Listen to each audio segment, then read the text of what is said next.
and welcome to our live session today with Peter. So, what's driving the FX market? Well, there were a number of issues. We'll make a start with Brazil. We had a high number of former President Bolsonaro supporters which stormed the capital. But overall, the situation seems to be slowly but steadily coming under control. And there was little effect on the market. Okay, the Brazilian currency dropped a little bit, but nothing drastic. I would be noting mostly that what's driving the FX market at the current stage is the market's expectations about the Fed's intentions. Is the bank actually going to be slowing down its rate hiking path? Is it going to be cutting rates near the end of the year, possibly around Q3, Q4, or not? Overall, for the time being, those are the expectations, and they are driving the US dollar lower as it experiences also rather safe haven outflows. What about China's reopening? Yeah, that's another substantial fundamental issue. It seems that the Chinese government is increasing its efforts to reopen and to boost economic growth. It's characteristic that they are willing even to go to a budget deficit in order to achieve that. I think that at the current stage for the market, the worries of a possible resurgence of COVID in China are outweighed by the economic performance of China. That's the main criteria. And should the Chinese be able to recover and start producing once again, that would be also softening a possible blow to the global economy. So overall, the efforts of the Chinese government to reopen the economy tend to provide a more positive market sentiment, which in turn tends to support, I would dare to say, risky assets such as commodity currencies, the Aussie especially, but also stock markets. Mm-hmm. And what about US stock markets? US stock markets, up until now, actually yesterday, sent some mixed signals. And I would dare to say that the positive market sentiment may have been dwarfed also by worries about the monetary policy of the Fed and some hawkish comments which were made by Fed policymakers. Mind you that US stock markets are also anticipating at the end of the week the new earnings season. So we expect that slowly but steadily market attention will start shifting towards that end. Mm-hmm. What's on the calendar for today? Well, it's a rather easy Tuesday.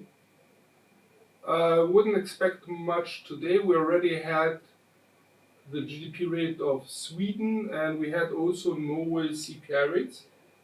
It was interesting how Norway's CPI rates slowed down.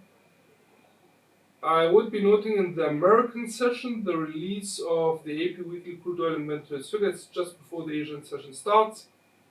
Should there be another surplus, substantial surplus, that would imply practically that the US oil market has a slack and that demand was not able to catch up with production levels. So overall, that could drive oil prices a little bit lower. Other than that, I would be highlighting during tomorrow's Asian session the release of Australia's CPI rates.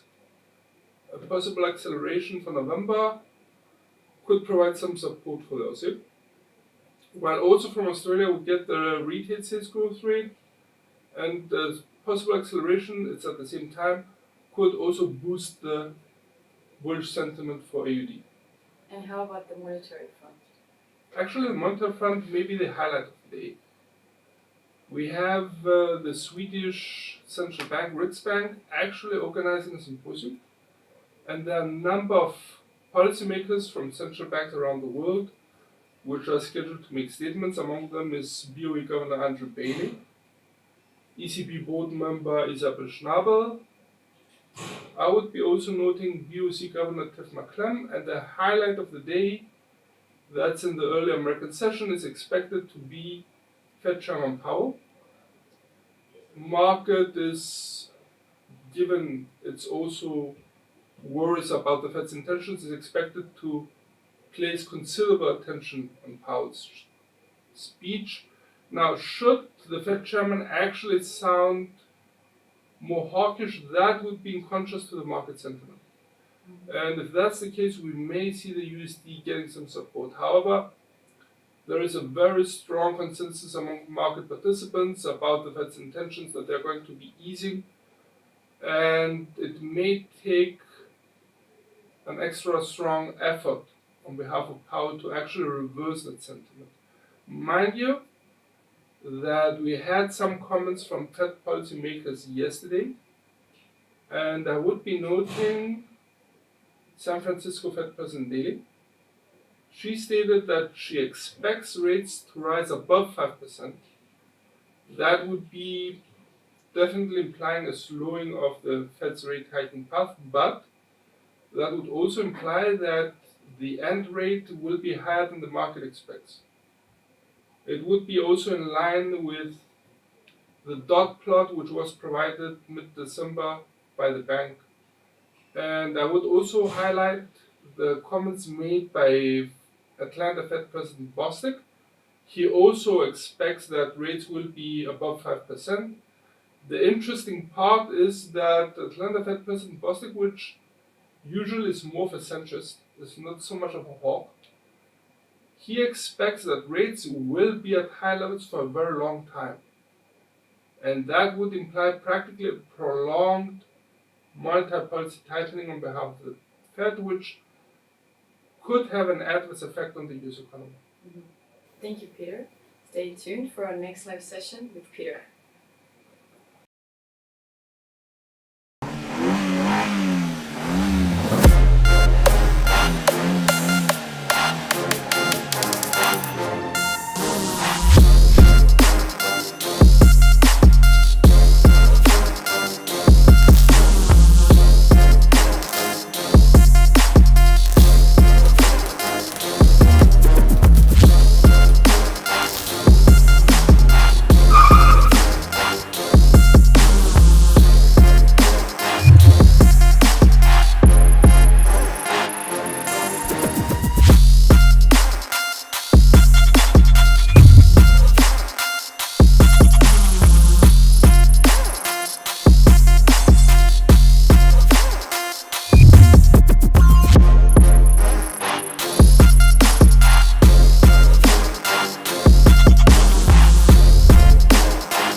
Welcome to the technical analysis part of the presentation. My name is Peter Yosef. I'm the senior market analyst at IronFX.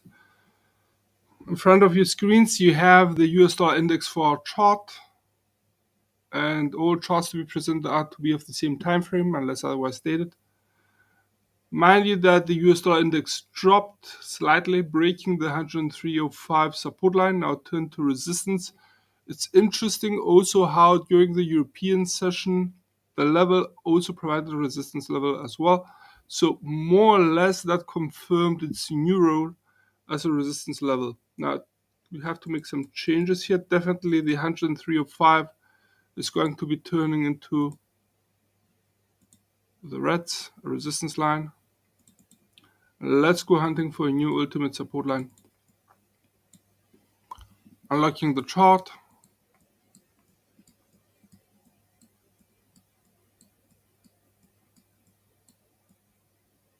Still lower. This is a good one.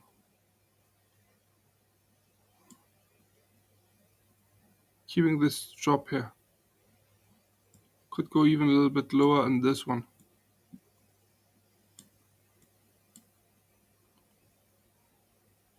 Yep. Let's keep it here.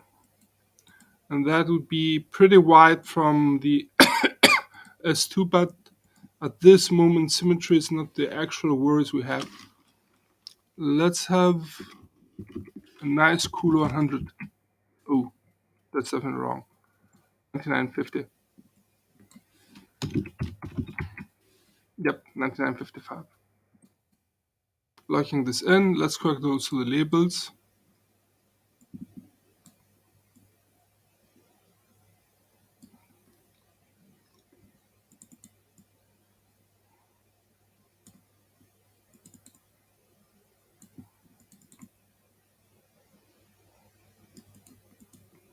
The R3 now is being placed at 105.50. The R2 at 104.55. The R1 at 103.05.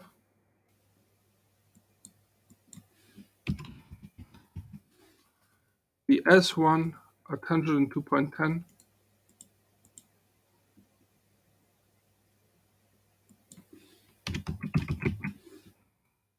The S2 at 101.30.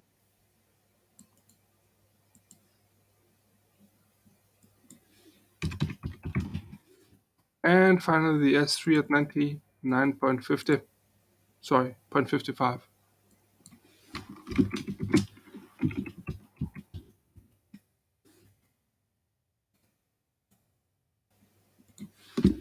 Here you go.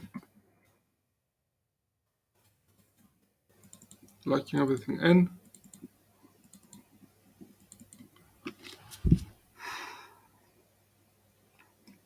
Now the first question which we have to set is the direction. Has the pair stabilized or is it still about to drop even further? Excuse me. Given that we have an RSI indicator which is above but remains pretty close to the reading of 30, there's still a residue of bearishness in the market sentiment for the US dollar index. On the other hand, we have to note here that during today's Asian and early European session, the index seems about to stabilize just below the 103.05 resistance line. In my opinion, we may see a stabilization occurring, yet bearish tendencies should not be underestimated.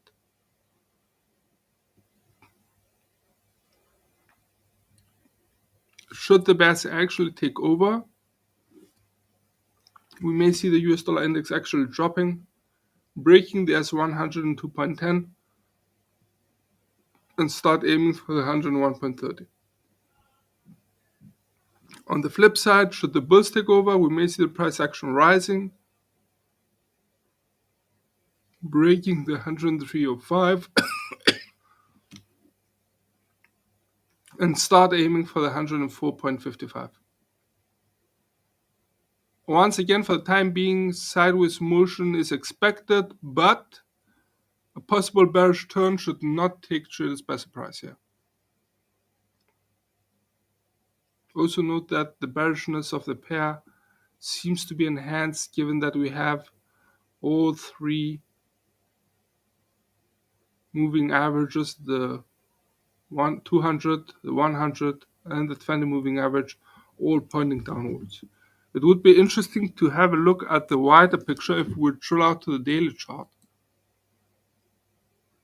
And that tends to support the notion of a bearish dollar. Not all this movement downwards, the stabilization, yet the renewal of the bearish tendencies.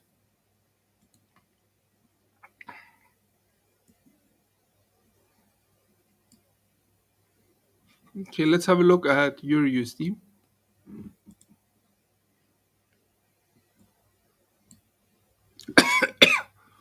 Euro USD, which has broken above the 1.0730. So let's correct that, would be the first move. Let's go hunting for a new ultimate resistance line.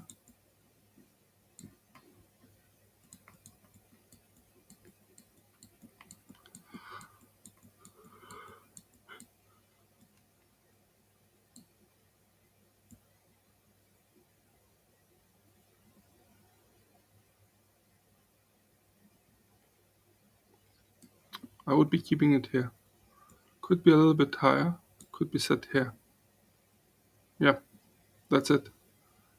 And that would be the,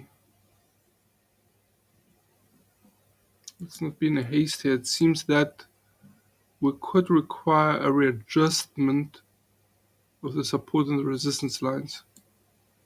Definitely the R2 could be lowered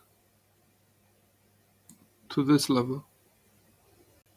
Nice touches. 1, 2, 3. I think I'm going to be recalibrating this at 1.1055.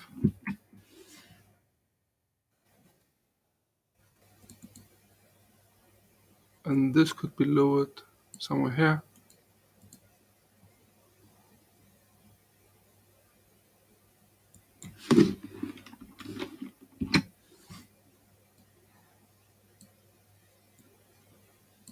No. No. The R3 does not convince me. I'm going higher at this level. This peak here is beautiful, and you have touches on the support side as well. Seems good.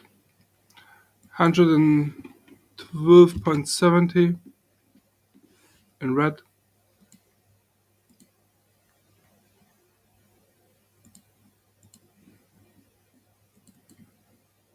Okay, let's readjust the chart.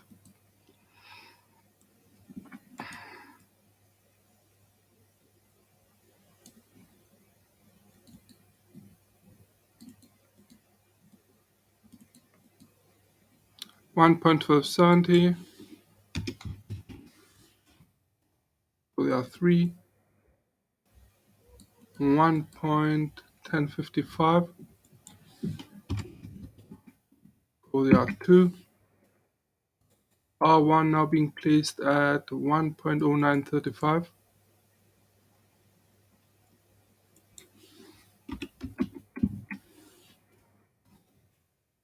S1, given that the price action has broken above it, is now being placed at 1.0730.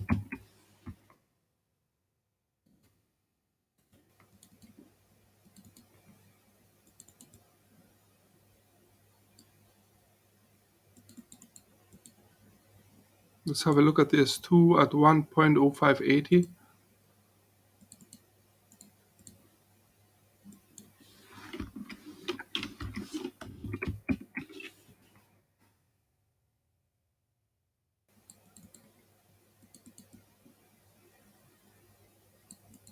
And the S3 at 1.0460.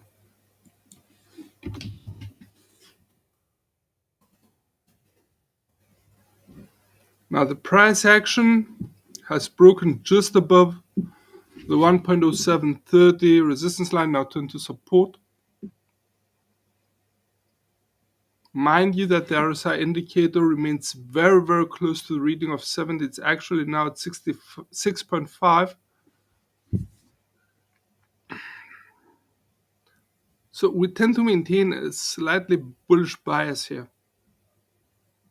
I wouldn't be surprised to see the price action escaping the sideways action of the past 24 hours and actually starting to rise towards the 1.0935. I know it seems like a big distance, but mind you that in the past the price action has covered such a distance within 24 hours easily. Okay, let's have a look at GBP USD.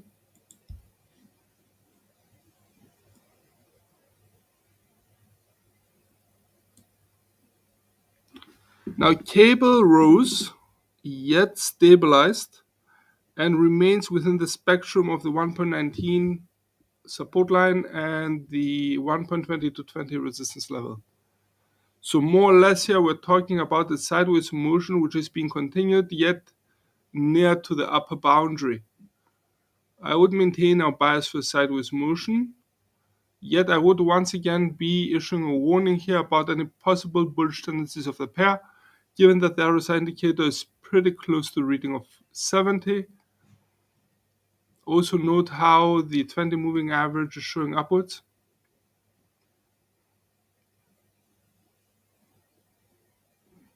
Should the bulls actually take over, I would expect a higher peak than this one. So that would imply that the price action has to break above the 1.2220 and start aiming for the 1.2345. Such a movement would also enable us to draw a nice upward trend line showing the limitations of the upward movement. On the other hand, should the best take over, I would require a very intense, sharp downward movement of the pair, possibly breaking the 1.19 support line and aim for lower grounds.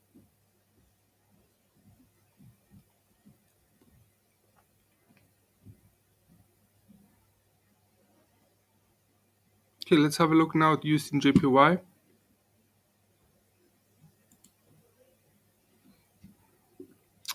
USD JPY, which is fighting with the 131.80 level.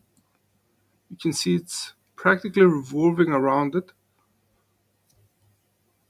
And I would expect the price action to remain sideways here, continuing to revolve around the S1. It's interesting also that the RSI indicator is close to the reading of 50. It's actually at 46.6, which implies a rather indecisive market, which would allow practically for the price action of USD JPY to be maintained at that level. Also note how the Bollinger Bands have leveled. It's very, very interesting indicator. Should the bulls take over for any given reason, we may see the pair rising, breaking the 133.90 and start aiming for the 135.80. On the flip side, should the bears take over, I would expect the price action to drop, definitely break the 131.80 clearly, breach also the 129.30 and aim for lower grounds. Let's have a look at USD CHF.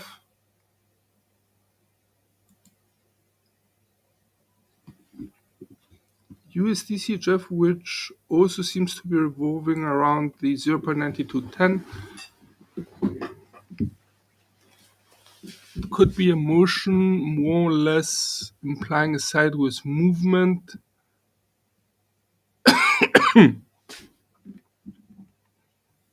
There may be some bearish tendencies though, given that the RSI indicator is pretty low. It's at 38.3 right now. So overall, I would expect the pair to remain rather stable, yet once again, bearish tendencies could take the surprise. Should the bears take over, I would expect the price action to drop, breach the 0.1990 S2. While should the bulls take over, I would expect the price action to rise, break the S1 0.9210, definitely break also the 0.9330, and start aiming for the 0.9450. Let's correct a little bit the labels so we get a clearer picture here. I'm not going to be altering the S1. I do not see that being clearly broken. Yet we have to note that it has started to work as a resistance line more than a support level.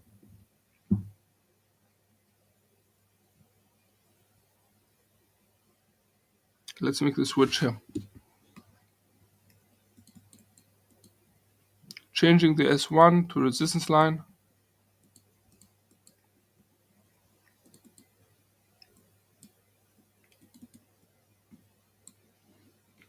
Let's go hunting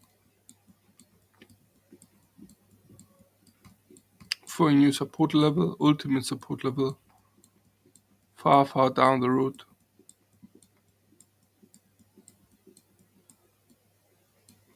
Here you are.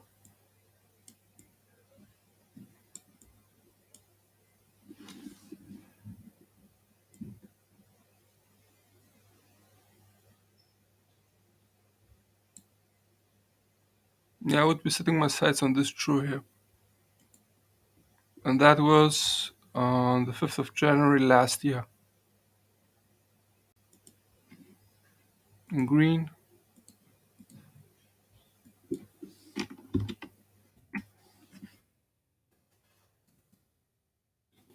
Let's readjust.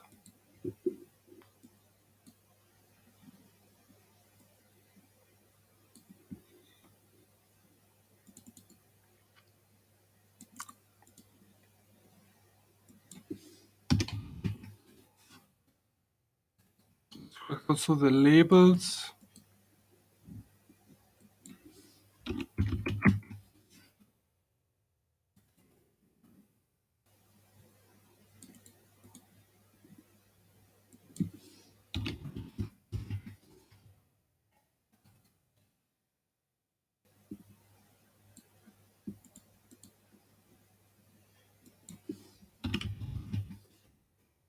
And the S2.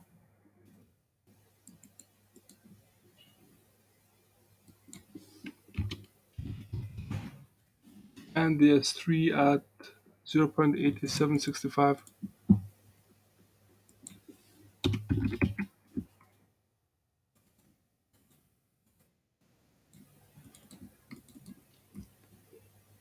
Moving now to the Aussie.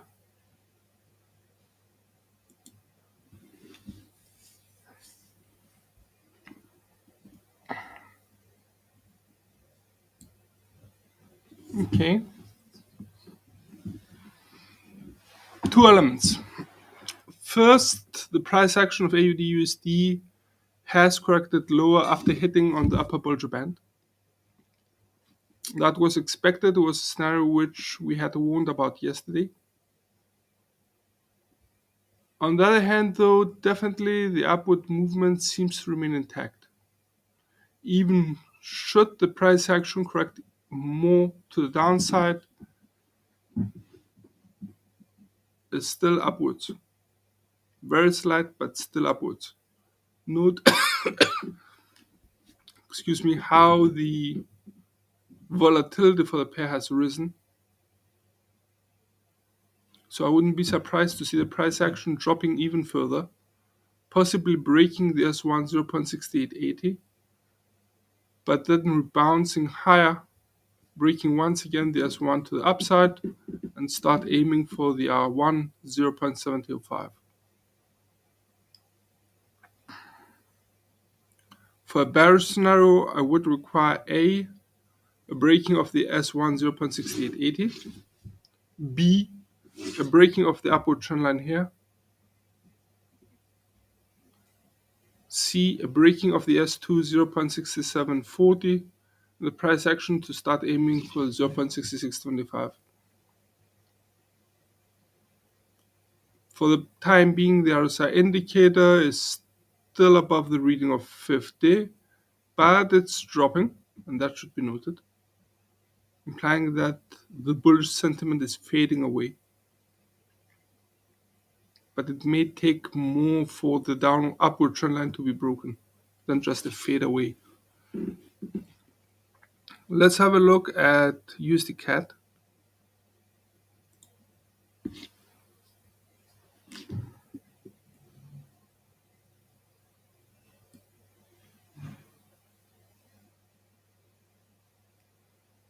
Okay.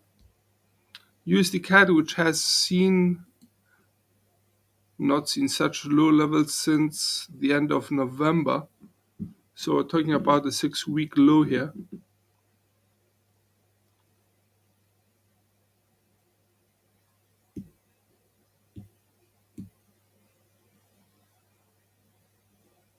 The stabilization and the usage of the R1 as a 1.33, the R1 1.3395 resistance line exactly highlights the obstacles I had for the bulls for the pair. Also note that the RSI indicator is very low. It's actually running almost along the reading of 50. It's currently at, the reading of 30. It's currently at 34. So overall, there seems to be still some bearish sentiment left for USD CAD, which could drive the pair lower, causing it to aim for the 1.3230 support line. On the other hand, we may see a stabilization and the price action revolving around the R1, 1.3395. While for a bullish outlook, I would require A, the price action to rise and break clearly the R1, 1.3395, continue higher, and also break the 1.3525 resistance level. Nothing less. For the time being, though, we tend to maintain a bias for bearish outlook or bearish movement of the pair to be continued into this American session. And that's being supported by the fact that all the moving averages, the 100, the 50, and the 20, are showing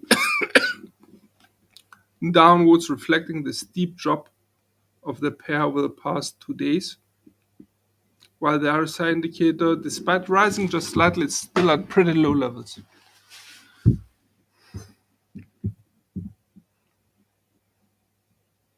Let's have a look at the Kiwi.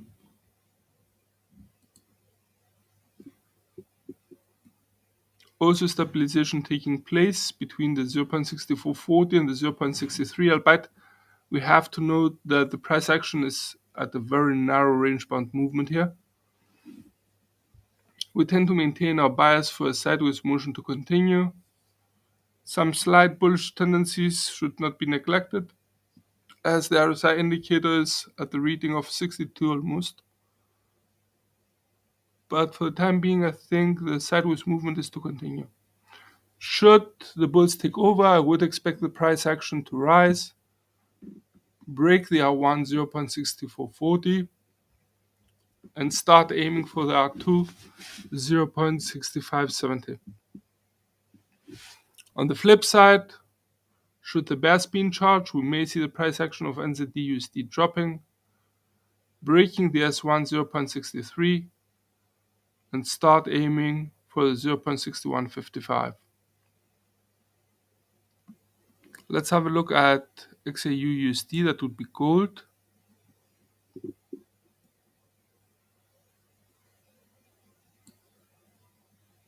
Let's correct also the labels to get a clearer picture here.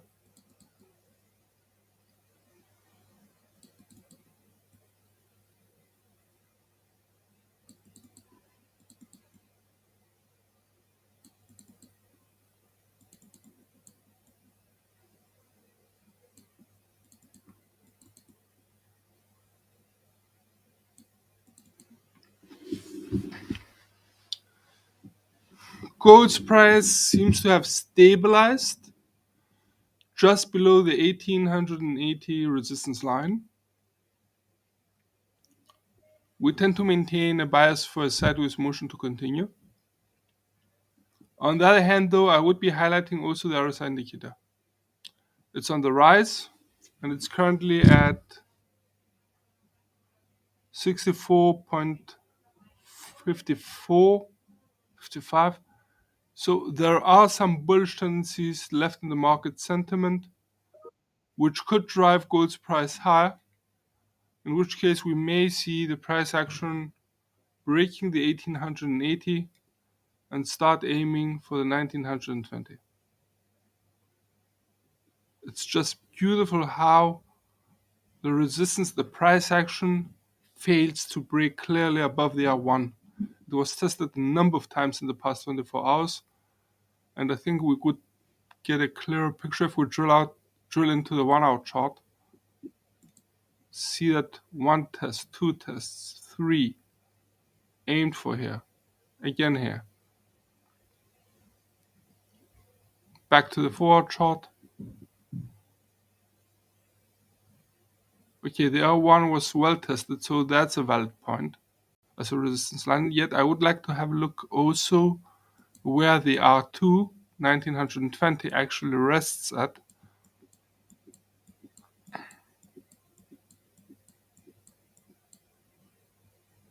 It's on this peak here. It also provided support. There was more of a support line rather than a resistance line, but still is valid, as it was tested to the upside also on the 29th of April. while the R3, the 2000 level, was tested on the 18th of April. Okay, keeping it, both of them. So in the case of a bullish scenario, the price action of gold would have to clearly break above the R1, with the next possible stop being the 1920. Albeit that's pretty old. We have to understand here that we're talking about 8-month high. Yeah. While even higher we have the R3 2000. To the downside, should the bears take over, I would expect the price action to drop, break the S1 1824. Mind you that the S1 was tested to the downside here, that would be on the 5th of January, and to the upside once, twice, 3 times. So it's a pretty valid level. Should the S1 be broken, next possible stop would be the S2 1766, which was also tested extensively on the 5th of December to the downside and to the upside here on the 18th of November. Even lower, we note the 1735, a level which was tested practically mid to end of November, 21st, 22nd, 23rd of November.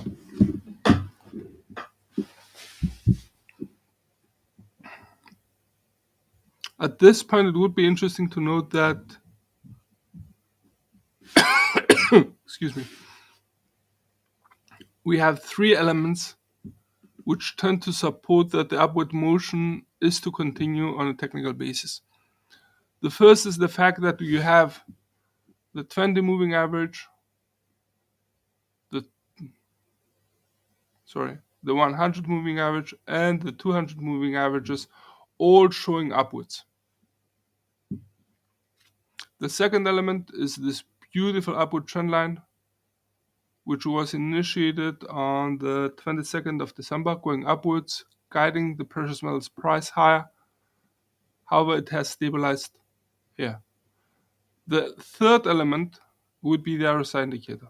It's at 64.6.7 and it's rising slightly, so that's another indication for a bullish sentiment within the market for the precious metal. On a fundamental level, for gold's price to continue rising, the US dollar will have to continue falling.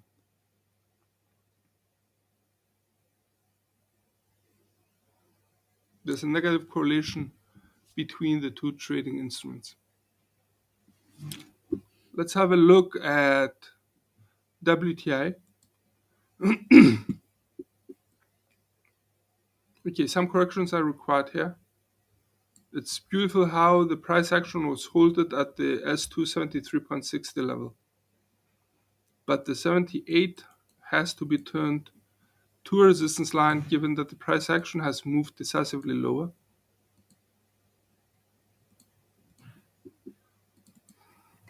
Let's go hunting for a new resistance support line. Unlocking the chart.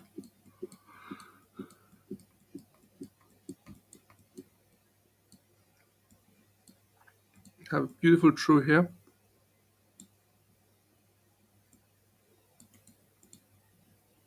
In green. And that will be this 66.10. Readjusting the chart. Let's correct also the labels.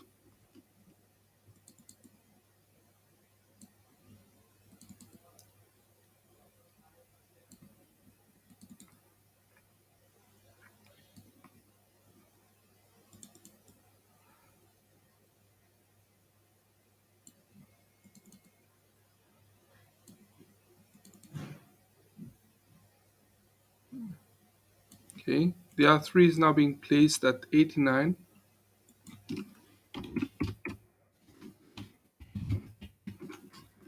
The R2 at 83.20. The R1 at 78.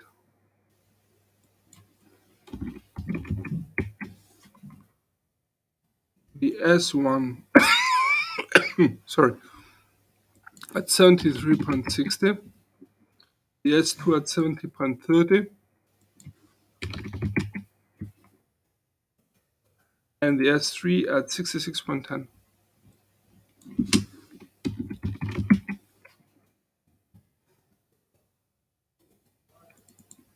Now, as for the direction, we tend to maintain a bias for sideways motion. Given that the RSI indicator remains near the reading of 50, it's just below it. It's now at 48.6.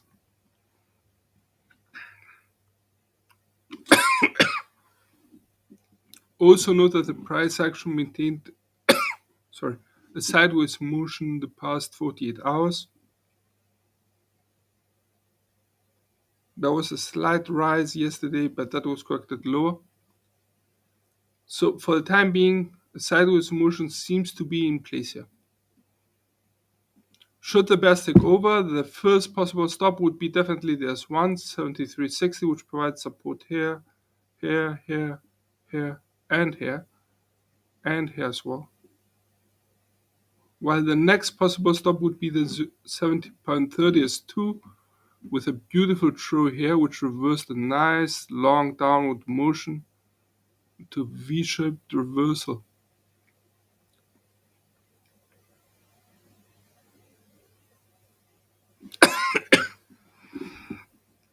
Should the bulls take over, we may see the price action of WTI rising. First possible stop is set at the 78 resistance line, while even higher we have the R2 83.20, which was tested here.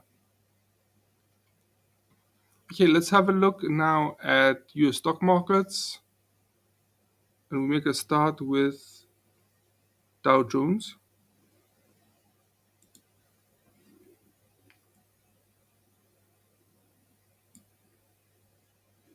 Definitely we have to correct the labels here.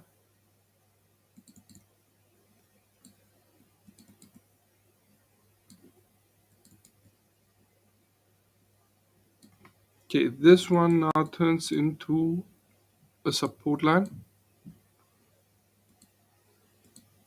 as it has actually provided support during today's European session and seems to be holding any correction lower.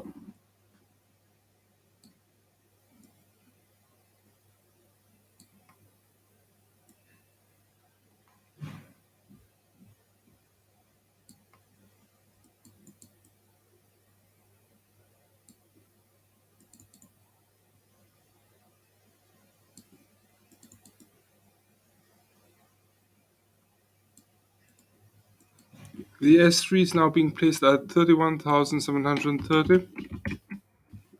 The S2 at 32,500. The S1 at 33,460. The R1 at 34,275.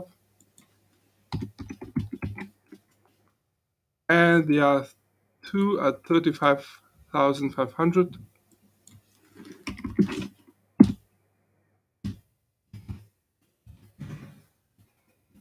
And the ultimate resistance line is now being placed at,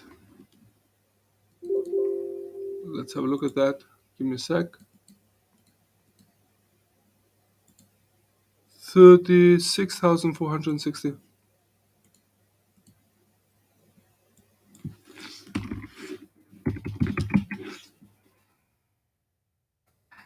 Now, should US stock markets rally and the Dow Jones be carried along with it, we may see the price action of the index rising and breaking the R1 34,275. To the downside, should the bears take over, we may see the price action dropping, finally being able to break the 33,460 and start aiming for the 32,500.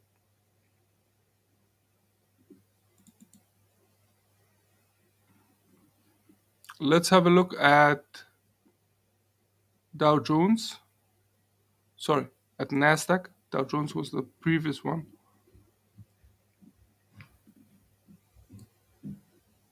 It's a very interesting movement. I'm a very happy analyst given that the price action was able to break above the 10,970, but the 11,300 holded its upward movement and proved to be an upper boundary. Nevertheless, for a bullish outlook, we would require clear breaking, actually a higher peak than this one. So a bullish outlook would require the price action of Nasdaq to rise, break above the 11,300, make a higher peak before correcting lower.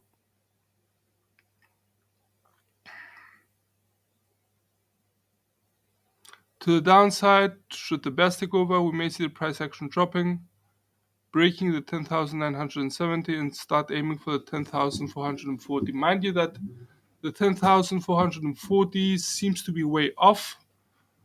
I would be correcting it here. See this double touch here? That would be a beautiful inspiration for a boundary of a lower downward movement. And that would be the 10,670. I would like to have a second look also at the third support line and try to recalibrate it a little bit higher.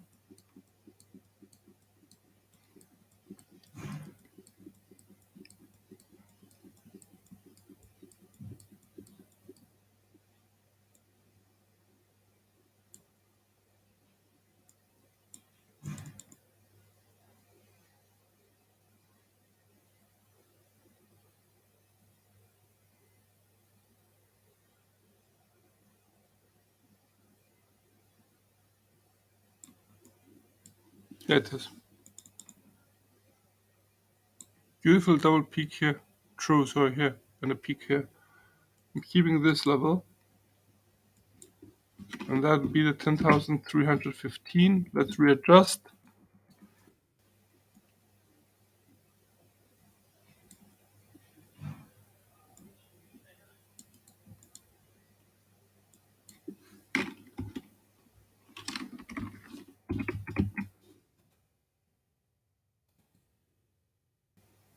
Okay, let's correct also the labels. 10,970 remains.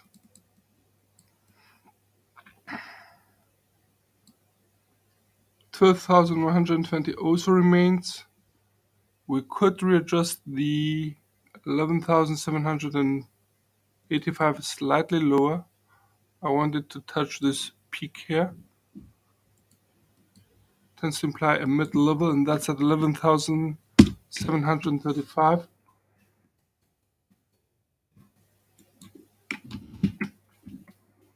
Definitely 11,300 remains. 10,970 also. 10,680 this and 80.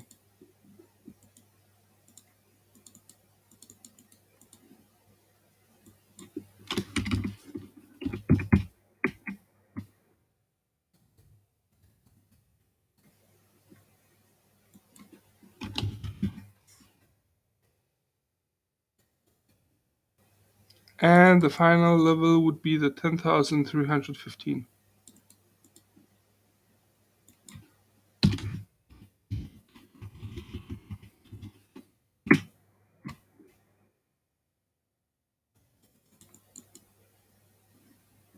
Locking everything in. Now, for the time being, we see a stabilization of the index. However, I wouldn't be surprised to see some upward movement here. The RSI indicator, on the other hand, remains pretty close to the reading of 50, but it's still rising. It's actually right now at 59. So there is some bullish potential here. Note that in contrast to the 50, the 100 and the 200 moving averages, the 200 moving average, the 20 moving average is already on the rise. And I would say that there may be some bullish tendencies here, yet for a bullish outlook, I would require clear breaking of the R1, 11,300, and anything between the R1 and the S1, in my opinion, would be treated more like a sideways movement rather than anything else. That should sum it up from all of us here at IronFX. Best wishes for solid trading.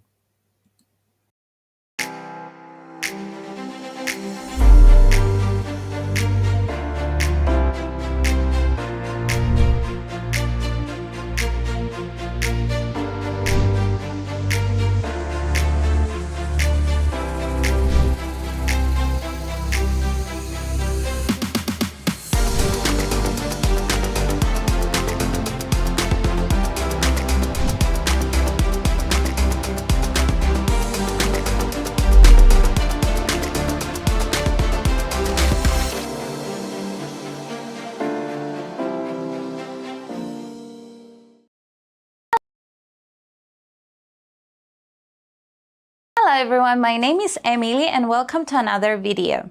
Today we're going to talk about automated trading systems. Automated trading systems, also referred to as algorithm trading, involves the use of an algorithm to execute trades according to the predetermined criteria. The systems allow traders to establish specific rules for both trade entries and exits. Once these are programmed, they can be automatically executed by a computer. The benefits of automated trading include more trading uptime, minimizing the impact of emotions during the trading process, and faster execution. To get started with automated trading systems, you need to decide whether you want to build your own system or use a third-party algorithm. If you build your own system, you can choose every aspect of the strategy and have a better understanding of how the system works. It could open and close trades based on timing or price using technical indicators to confirm your entry and exit points. For example, you could build a system to automatically buy 100 Netflix shares when its 50-day moving average goes above the 200-day average. Or you can automatically sell 100 Netflix shares if the market reaches volatility levels you are not happy with.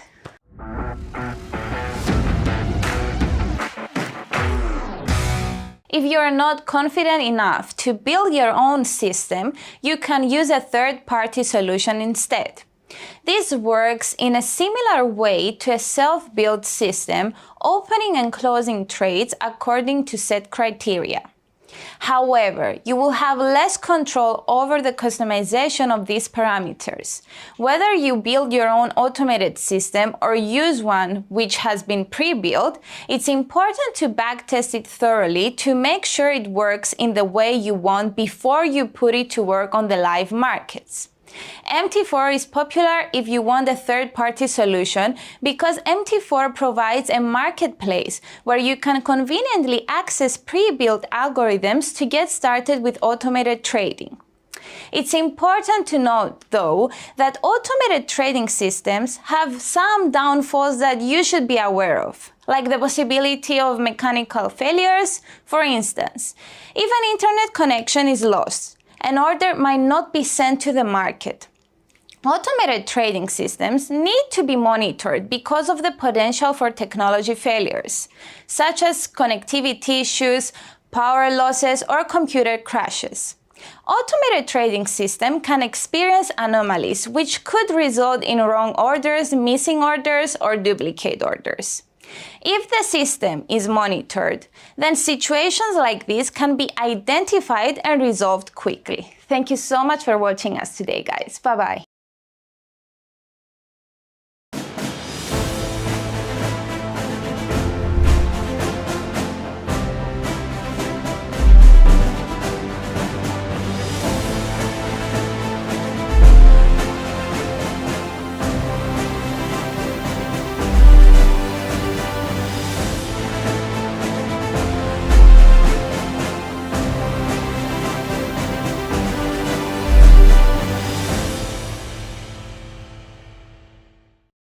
Right, I bet you guys can see my screen clearly right now.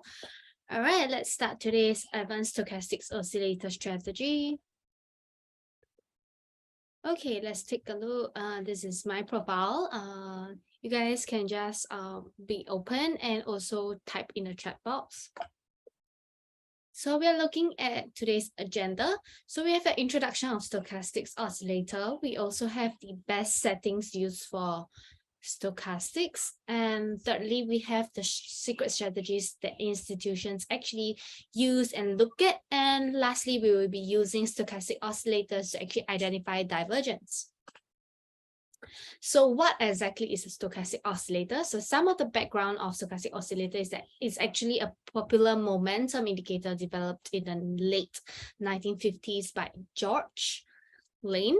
All right, we are also looking at it to be comparing the security's closing price relatively to its price range given or over period of time. Sounds relatively close to moving average, but slightly different. All right, the oscillator does not follow the price and it does not follow the volume, but rather follows the speed or the momentum of the price. So that's one point that is very, very different from moving average. So we have a graph right here saying, seeing a stochastic indicator. You can see the bottom red color curvy line is actually how it would look like, how the stochastic indicator will look like to in comparison with the chart above, which is your regular trading chart, right? So we are looking at its formula stating that percentage K equals to current close minus lowest low divided by highest high minus lowest low times 100. All right.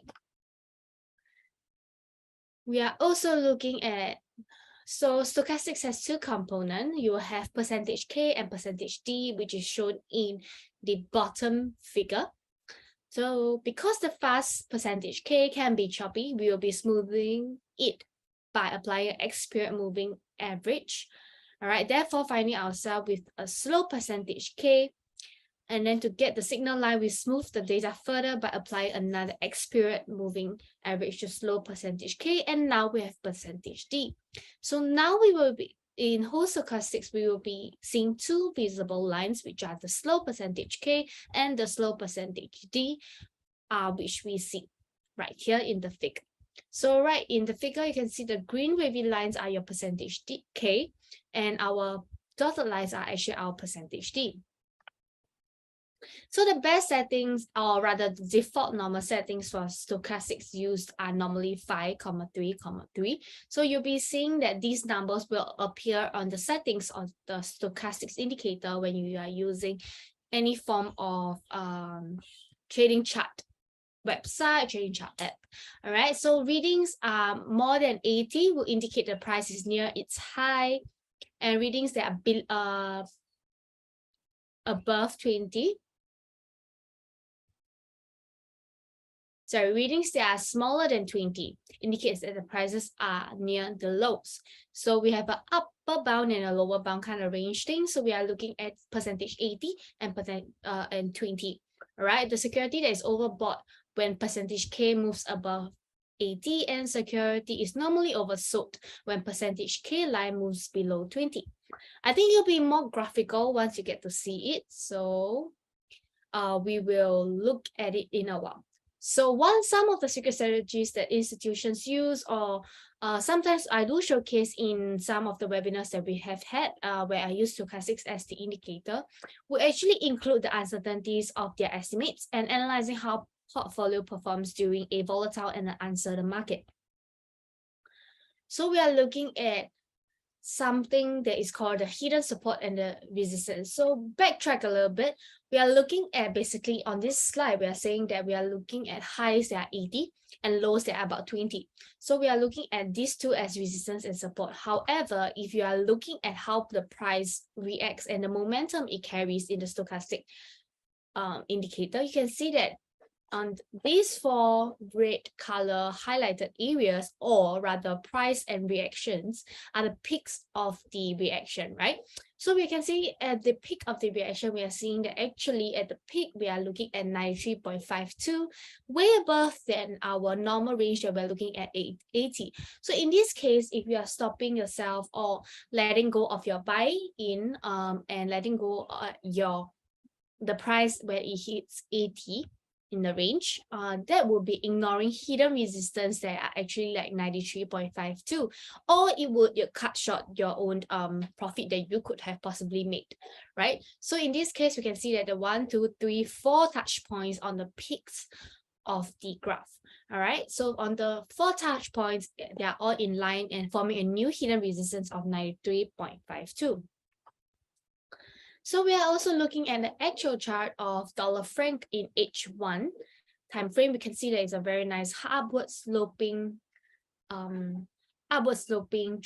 We can also see that these touch points, I would need my pen.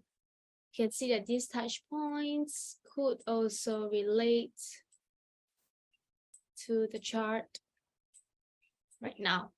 Right, so we are seeing that these few touch point that bounces off or bounces off the upward trend line are also bouncing off your invisible support, which is at 4.2675, which is way below our 20 mark that we are looking at before.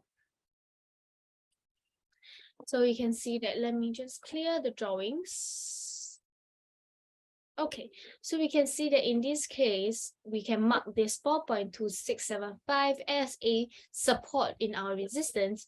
And in this case, we can see that over here, we are looking at a potential push up and stochastics, which also means that there is a likelihood of support that has been bounced off on the stochastics indicator.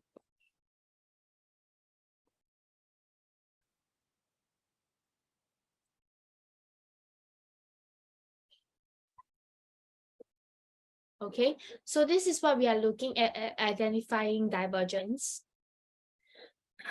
Sorry. In this case, oops, sorry. So for those that are familiar with divergence, I think that this slide will be much easier for you guys. But however, those that are not familiar with it, you can look at, first of all, we have a upward looking trend with higher highs, higher lows, and downward moving trend with lower highs and lower lows. So we can also see in this case that stochastic, how can they identify in terms of divergence, right? So in the first few slides, you'll be seeing, we did mention that stochastic is actually looking through pricing momentum, right? So you can see that in this case, it did reach the peak beforehand. However, there was a slight increase in the price point. You can see that price actually closed off higher than before. However, in stochastics, they can capture a lower momentum, which is really odd, right? Since the price actually did close higher than before, which is also an indication of a divergence, which in this case, we call it a bearish divergence. So in this case, after the bearish divergence, price indeed went all the way down to this level. So we can see that this also coincides with our hidden resistance level, which adds on to the divergence theory that we are looking at. And then we do see the support here. This is not in the slide, but you guys can also see it as well. So, and then price did bounce off the stochastic support that we are looking at, and also the pricing support that is also available over here, and did move all the way up. And then we are also capturing another bearish divergence at a higher price. So we can see that repeated pattern on the hidden resistance level of 94.98, and also a bearish divergence at the peak. In this case, you can see that indeed the bearish divergence carried over and price did slow down and dropped from the stochastics hidden resistance level, coinciding with our bearish divergence. All right, so that's pretty much it for stochastics indicators. I know that I did go through a slightly quicker. If you guys have any questions, do let me know what kind of questions you have. You have some time to key in the questions before we go into a live analysis.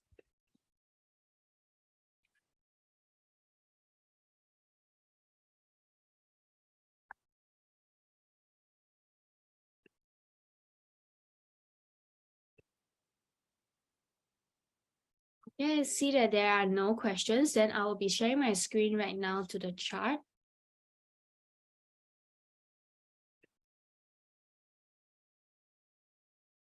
Okay, do let me know if you can see my screen.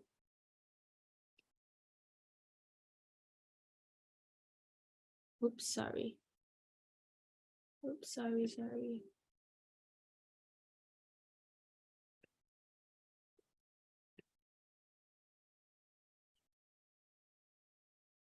I'm losing the chat box. Okay, you guys can also key in your Q&A or in the chat box. If the chat box is not working, do use the Q&A, all right? So let's go through some of our regular pairs that we go through in webinars. I mean, we can go through any requested pairs as well. That would be great. So maybe let's just start off with dollar franc.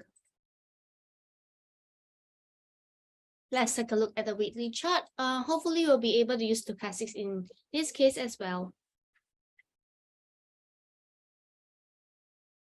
So we are seeing a overlap, support and resistance overlap.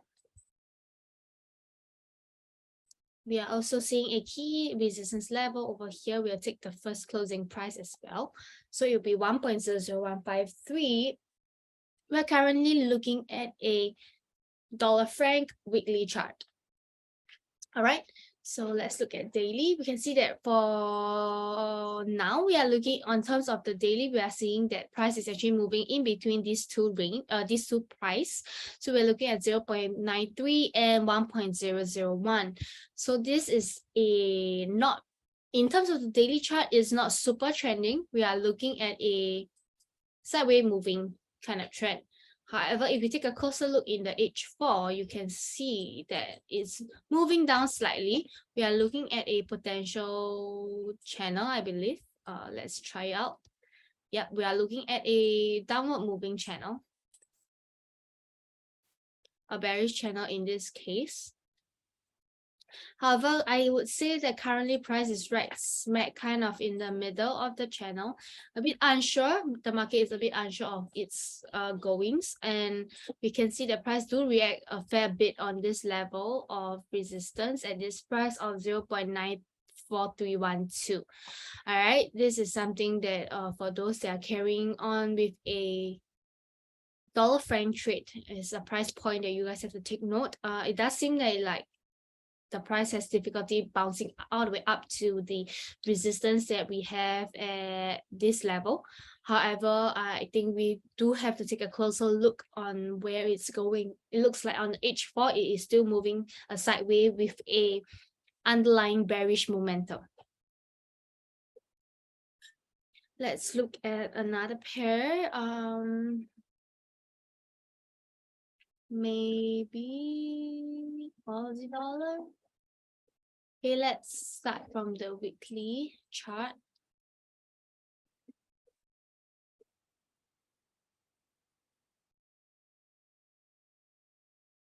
Initially was a downward moving, maybe it's a channel. Hold on. Yeah, it was a downward moving channel, but you can see the price has broke out of the channel. For Aussie dollar, let's look at 1 day chart. Very obvious, very nice channel. On the 1 day chart, you can see the very prominent upward rising trend.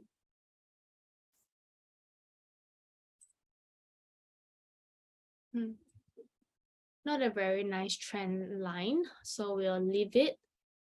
Try to see whether is there any highs or lows that we can take note of. As of now, not much. Let's look at H4.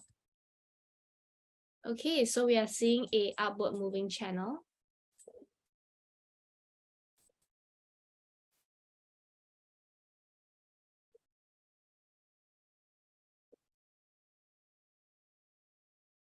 Okay, so it has just dropped out of the bullish channel that we have just drawn. Has a momentum to go down. However, I would say that there is some area of moving downwards. However, I am seeing a bounce off in this area of support. All right, so I wouldn't say it's a very big movement. I would say do keep in view for this as well. So we can see that some price did have a difficulty pushing higher than 0.68. All right, so weird today. Today's FX pair seems a little bit odd. Let's do silver then.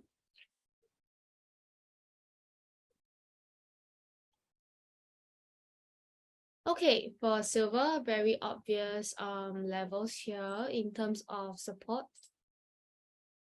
Looks like it's an upward momentum for now. Let's look at daily. So on the daily, there's a upward moving trend line. Not a channel, but upward moving. So we are also looking at a potential support turn resistance price point over here. Looking at H4.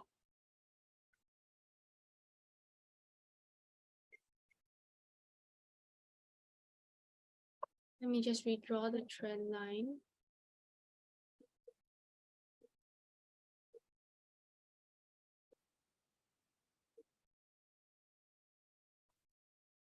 Instead of a trend line on H4, it looks like a channel. Yeah.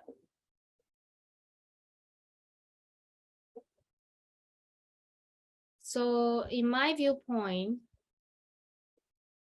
I would choose to remove this. I am seeing another level over here instead. Seeing a upward movement bounce off.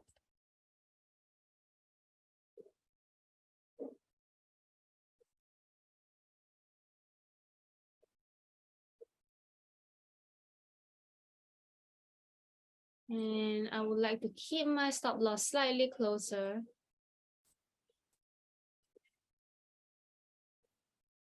Okay, let's use our Fibonacci retracement.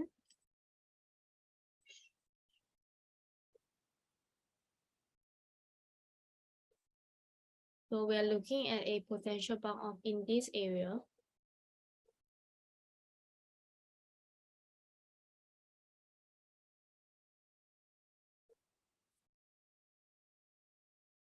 Let's use our projection.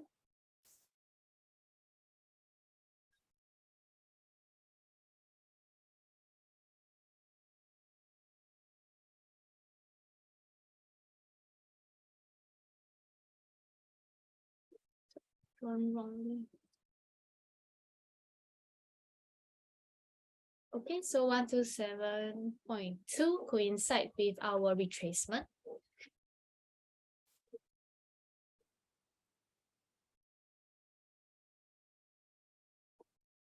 Let's take a look at our potential take profit.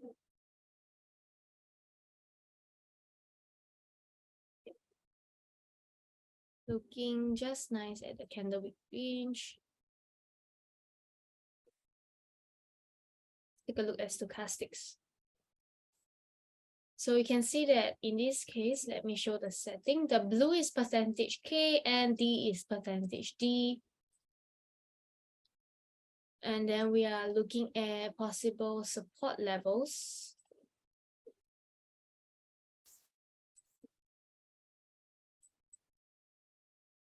Resistance level.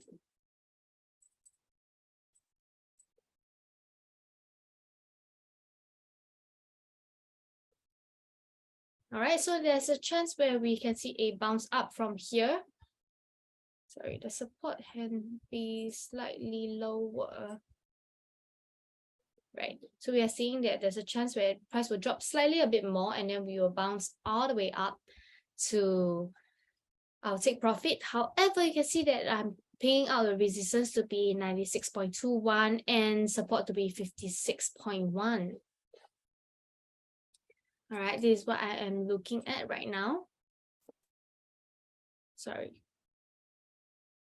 Okay, I am looking at this as well, Ichimoku cloud. The way the lagging and span. So you can see that there's a chance where price is actually above the cloud and we are indicating a upward movement momentum. All right, this is our silver for today. Is there any divergence per se? I would say no, there's no divergence, peak and drop. So it's very natural, very coinciding with the price and the movement.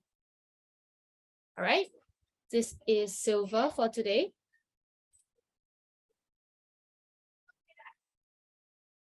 Let's hold on.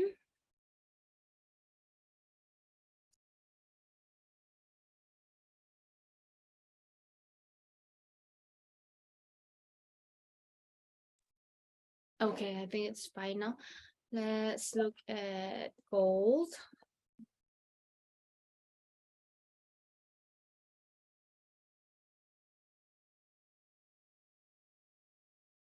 Very obvious support here.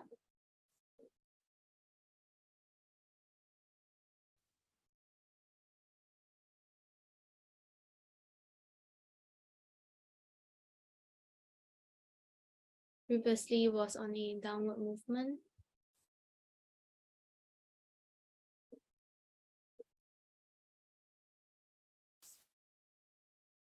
Possible support and resistance blockage. So it's a support turn resistance moment. Let's look at the daily.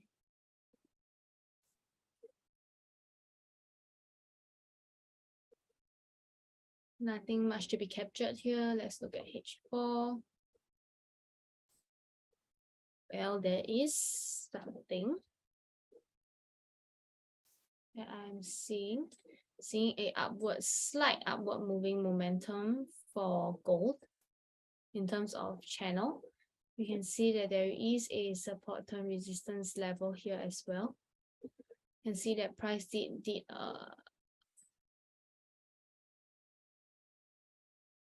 double twin top. Price is already heading for the support, in this case in stochastics. All right, so there's a chance where price would bounce off from this overlap that we are looking at. So in this case, I'm actually personally also thinking that maybe we should go for this.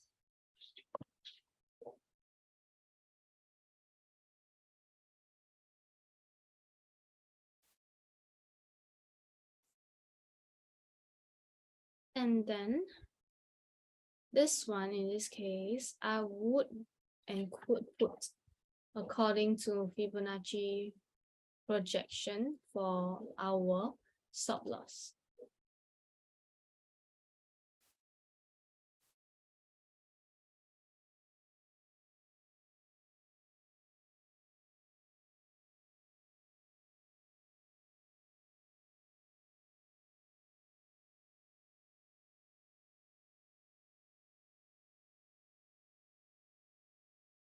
Our 78.6 Fibonacci projection is also nicely in line with our buy entry.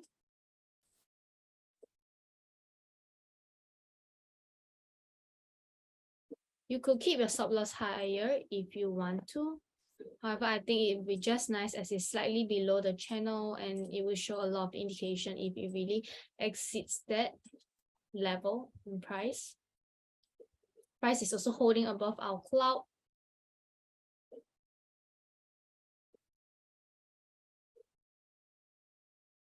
Okay, this is my take. Let me just add in a retracement. 61.8 as well. This is what I'm looking for gold.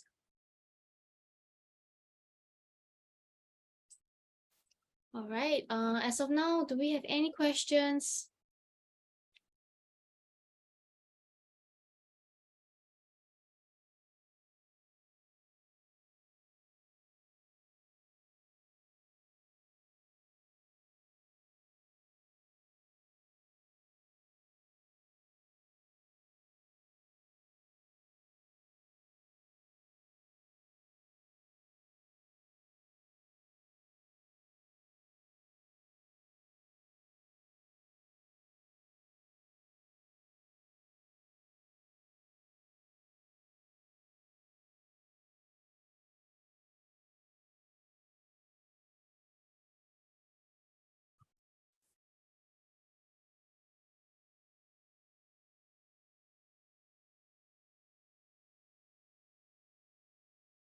I guess not. Let's continue moving.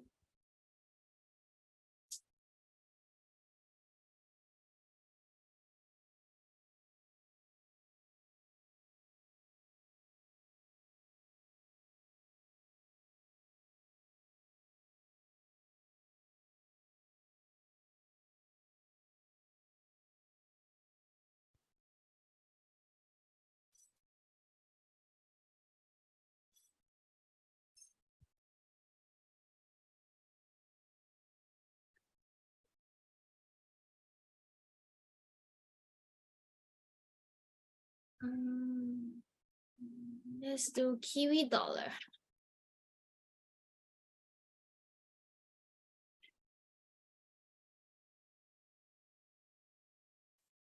Like a very nice downtrend on a big time. Let's hide Ichimoku for a while. It's a relatively flat downtrend that we are seeing.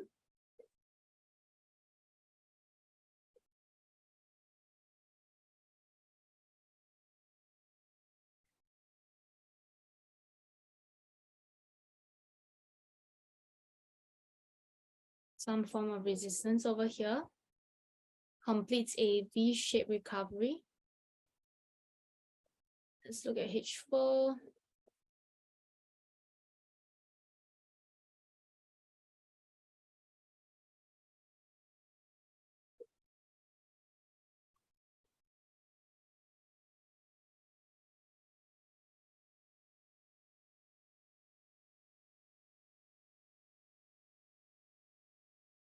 Depending on how you want to draw, I would like to draw closer to current prices. This is what we are looking at, an upward trend on H4.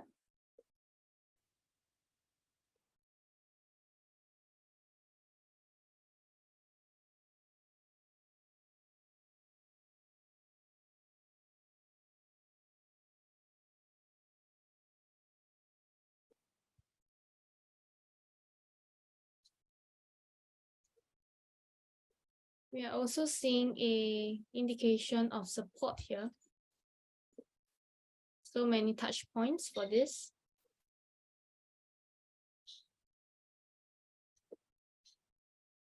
I would say this could go both ways in terms of moving towards a resistance on the bigger time frame, like on the weekly, the price actually move past that and move towards the bigger resistance of the downward channel. However, the smaller time frame, we are looking at a short-term upward movement. There is a chance that this is a Nike tick reaction in terms of this that we are seeing. So let's take a look.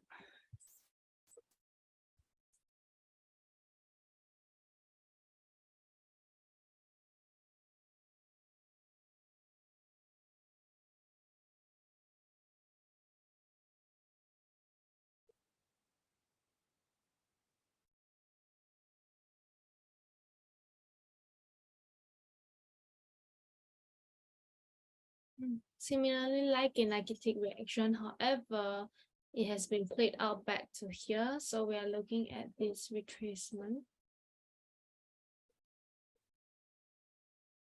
with 38. Yeah, about there. Okay, so I would assume that if we ignore this historical resistance, let's just say, in this case on H4, it is here. It goes way back. Okay, then I will be looking at a probable upward movement.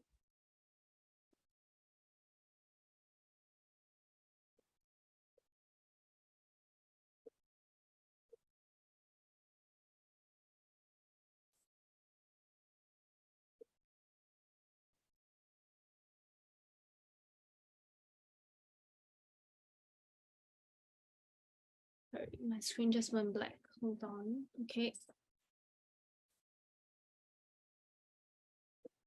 We're looking at 100 at the bounce off point.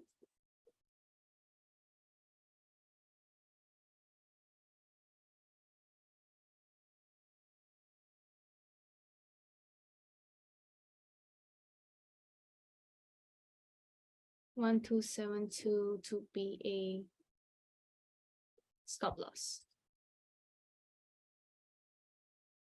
Let's take a look at Ichimoku cloud. Price holding up nicely above the Ichimoku cloud. Let's look at stochastics. We can see that stochastics indeed has reached the bottom, looking at a very nice support line, very high chance of it bouncing all the way up.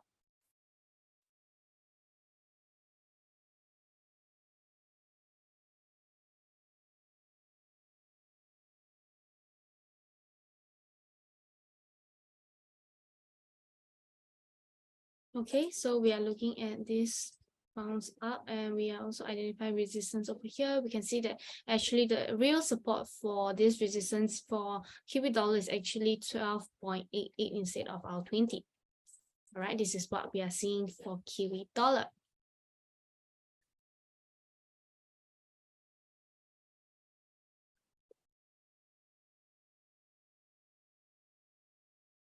Okay, let's move on to the next pair.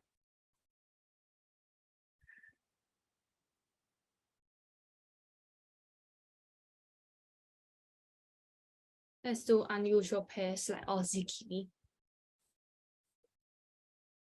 Let's do it on the weekly basis with an upcoming support here.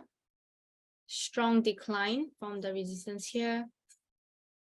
Okay, let's look at daily. We can see a very, very strong down.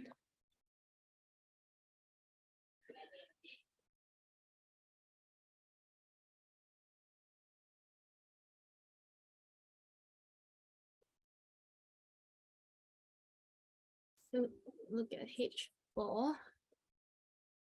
I would say even though it is a downtrend, it is looking at a possibility of short-term recovery, short-term retracement.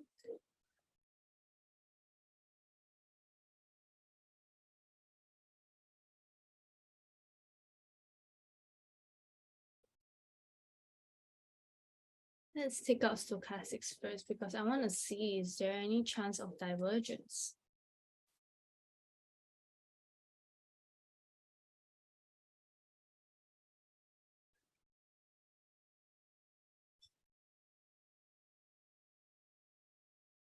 No chance of divergence. We are still looking at a downward sloping even on the stochastics and a lot of close support levels.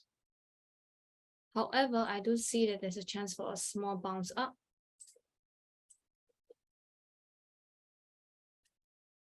However, I don't think it is worth the risk. Okay, anyone doing Kiwi Aussie Kiwi in the chat room?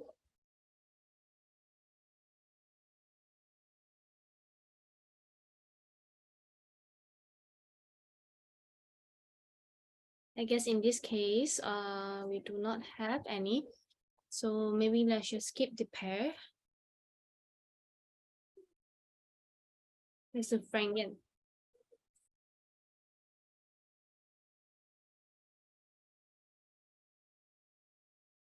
Interesting. We're looking at resistance and support level.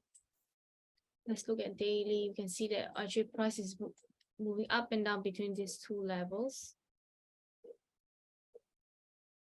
H4. Very obvious. The nearest resistance we are looking at is here. Sorry. 148.757. There's a chance that price is actually making a V-shaped recovery back up. It was before that a downward moving.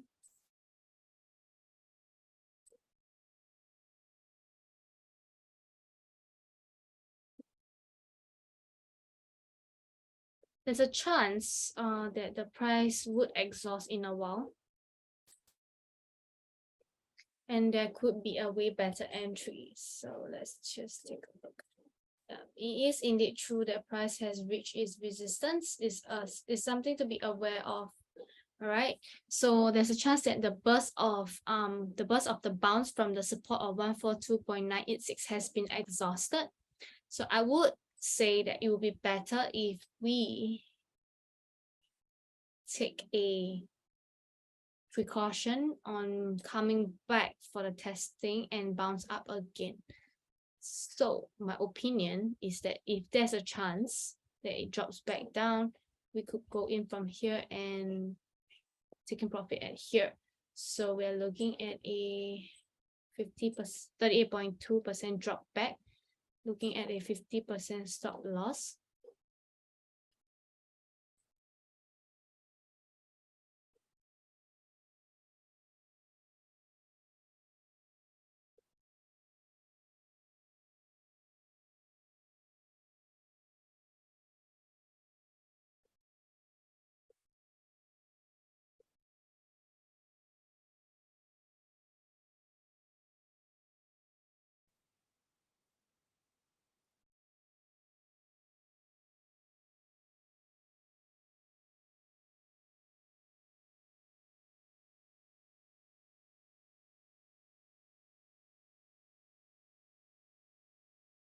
All right, so this is what we are looking at. Let's see whether our Ichimoku cloud can give us some more information. Yeah, it did seem like a downward moving for this one. So Ichimoku cloud is slightly lagging as well. So we do have to see whether the price exceeds the cloud of actually come back down under. All right, so this analysis is something to be observed. I would say that we have to wait for the price to react to this current stage first before we could decide on any direction.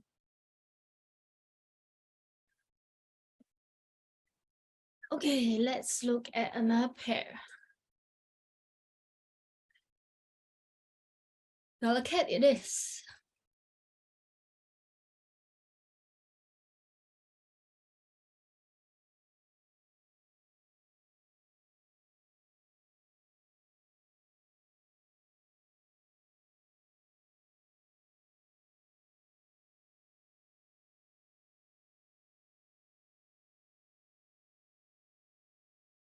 No particular channel or anything, but there is a upward moving slope. So daily slope seems to be slowing down a little bit. Previously, it looks like it has had a head and shoulder pattern kind of things.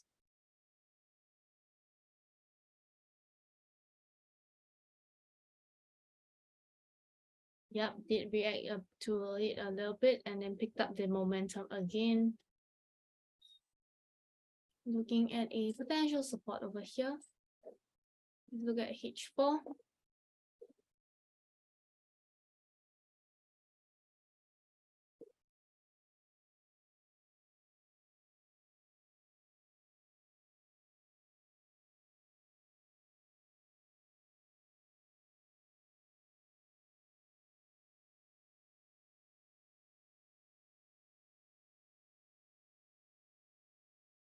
There's a upward moving channel.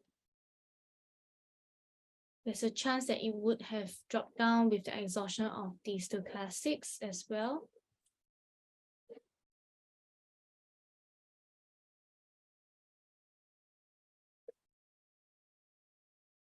Yep, very high in resistance level already. I'm looking at a potential downward movement.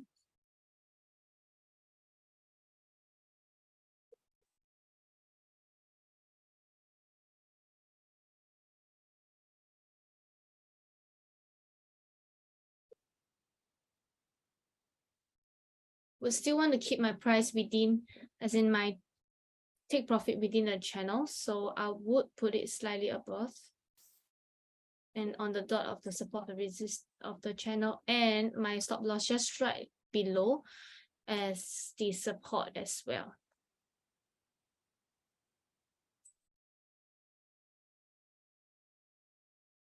All right, let's take a look.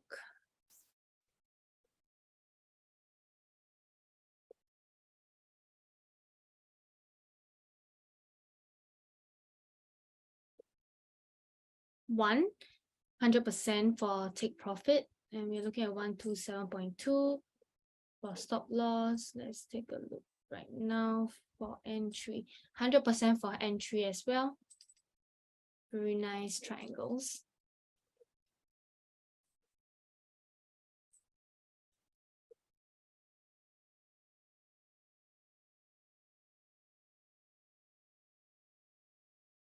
yeah, that's about it for dollar CAD. Do we have any questions?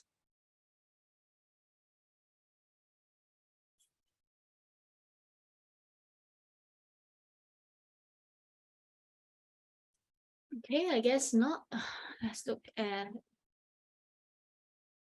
yen.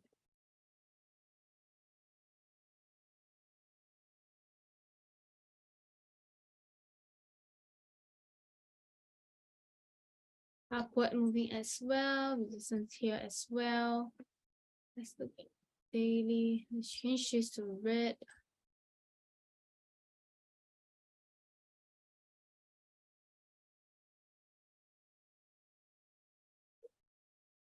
H4.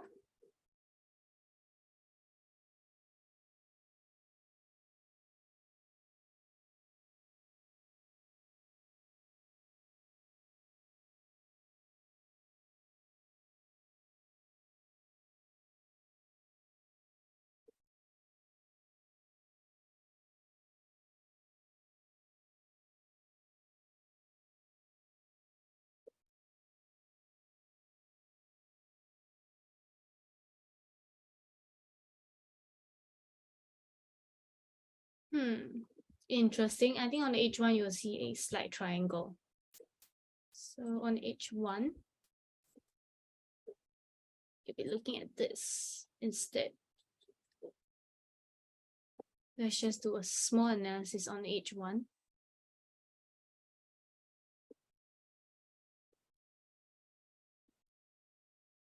Interesting, interesting.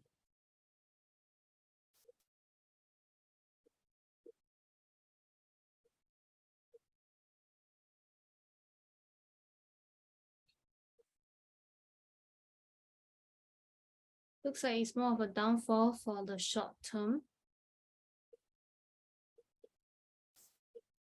And it is stopped a bounce up over here. CAD yen is pretty odd. Let's look at H4 instead. H4, you can clearly see that price has not reached its full potential in terms of resistance.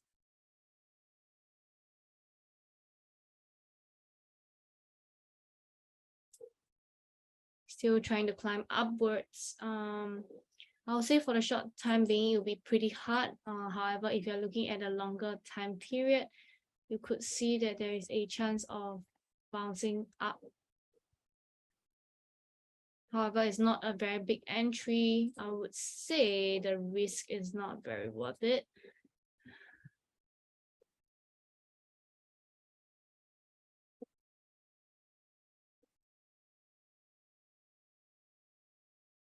Yeah. So in order to keep our take profit within the channel, we will be looking at more of the 1:1 in terms of stop loss and take profit, which I am not a very big fan of. Okay, we'll do one last one. All right. Let me think. Let's just do the XY. On the weekly chart.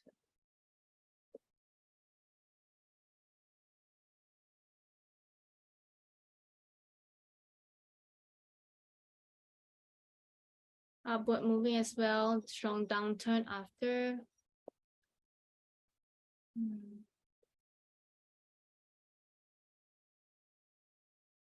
Let's look at daily. So recently we're looking at a down drop. Let's look at H4. Yep, so looking at a downward fall for recent timings.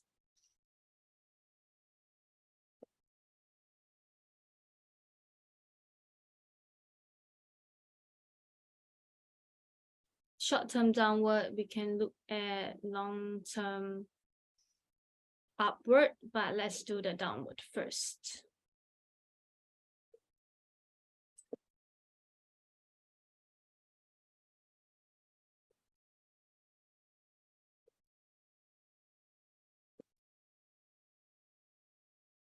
I'm going in line with the trend line instead.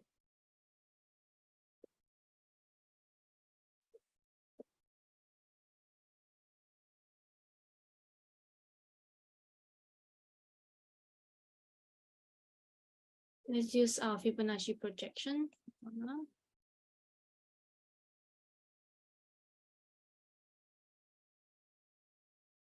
100% for the drop. Looking at 161.8 for a stop loss.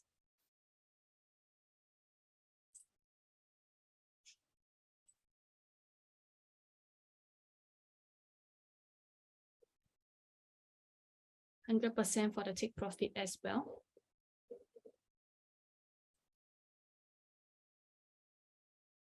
We are also looking at Ichimoku cloud in terms of price is below the clouds.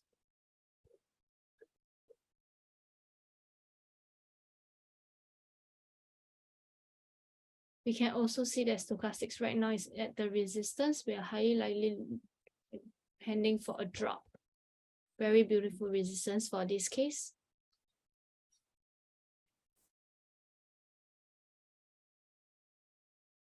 This is what I am looking at for the XY. Seems to be an impeccable drop coming, I believe. Yep, I think that's all for today. Since you guys don't really have any questions, I will be seeing you guys next time. All right, goodbye.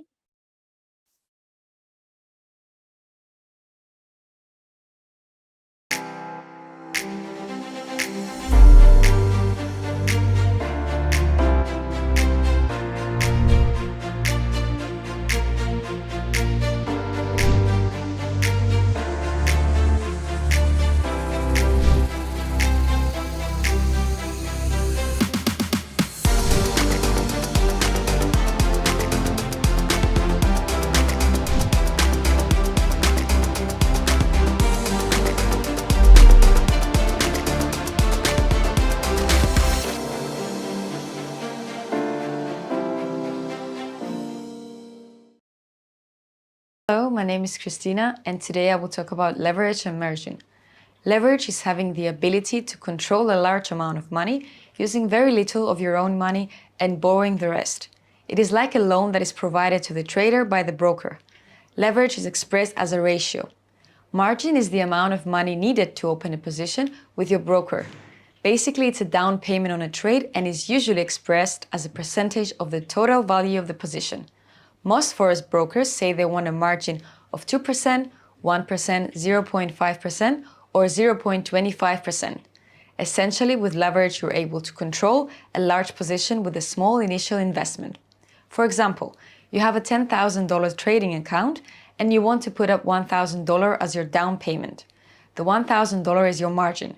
If your broker offers you 1 to 100 leverage, this means they're willing to let you put only 1% of the total value of your position. With a margin of $1,000 and leverage of 1 to 100, your broker will increase your down payment 100 times. Therefore, you will be able to control a position of $100,000 or a standard lot. Thank you for watching.